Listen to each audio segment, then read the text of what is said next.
ہمیں ایران کے supreme commander خامنائی صاحب کا بیان دھیان میں رکھنا ہوگا، جنہوں نے یہ کہا تھا کہ ہم جانتے ہیں مہنگائی ایک حقیقت ہے، اور ہم جانتے ہیں کہ مغرب کی طرف سے لگائی گئی پابندیاں عوام میں معاشی مشکلات کا باعث بن رہی ہیں۔ تو ہم یہ چاہتے ہیں کہ لوگ سڑکوں پر آئیں اور آ کر حکومت کے خلاف مظاہرہ کریں، تاکہ حکومت اپنی اصلاح کرے اور جو معیشت اور منڈی میں مس مینجمنٹ ہے، جو کرپشن ہے، جو اقربا پروری ہے، اس کا خاتمہ کیا جائے۔ اسی طرح کا بیان صدر مسعود پزشکیان کی طرف سے بھی سامنے آیا تھا کہ ہم ایرانی عوام کے حق کے احتجاج کے قائل ہیں۔ جہاں تک ایرانی حکومت کا اور مظاہرین کا تعلق ہے، تو ایرانی حکومت ایسے مظاہرین اور ایسے مظاہروں کے تو حق میں ہے جن کا فوکس معیشت پہ ہو، لیکن جب مظاہرے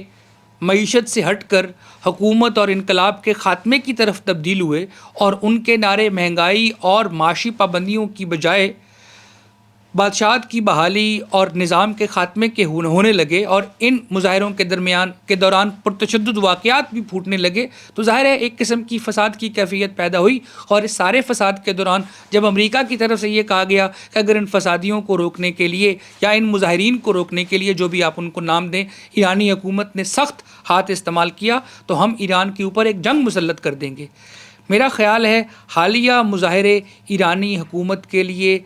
پچھلے مظاہروں سے اس لیے زیادہ خطرناک ہیں کہ اب زمین پر معیشت اور معاشی مشکلات، یہ دونوں ایرانی عوام کو حکومت کے ساتھ چلنے سے روکتے ہیں۔ اگر ایرانی عوام حکومت کے ساتھ چلتے ہیں اور حکومت کی خارجہ پالیسیوں کی حمایت کرتے ہیں، اور امریکہ اور ویسٹ کے خلاف جس طرح ایران مزاحمت کرتا ہے اس کی حمایت کرتے رہتے ہیں، تو انہیں بھوک سے مرنا پڑے گا۔ اور اگر وہ حکومت کے خلاف کھڑے ہوتے ہیں اور نعرے لگاتے ہیں اور نظام کی تبدیلی کی بات کرتے ہیں، تو انہیں حکومت کی طرف سے گولیوں کا اور تشدد کا خطرہ ہے۔